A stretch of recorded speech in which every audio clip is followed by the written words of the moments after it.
Welcome to The Last Breakfast. Please enjoy the video. In this video, I will help you troubleshoot why you can't see people nearby for AirDrop. First, ensure both your devices have Wi-Fi and Bluetooth enabled. It's also crucial that they are within a close range, ideally no more than 9 meters apart. Additionally, double-check that Personal Hotspot is completely turned off on both devices, as this can sometimes interfere with AirDrop's functionality. These initial checks often resolve common visibility issues quickly, getting you back to seamless sharing. Next, let's adjust your AirDrop settings. Open Control Center and set AirDrop receiving to either contacts only or everyone. If you choose contacts only, make sure both users are saved in each other's contact lists. A common oversight is not having your device unlocked and the screen active during the transfer. Keeping your screen awake ensures your device is discoverable and ready to receive files, preventing frustrating connection drops.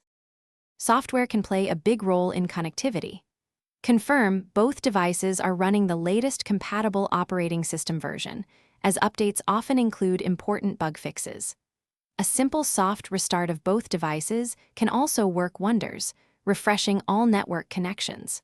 Alternatively, try toggling airplane mode on and off for about 10 seconds.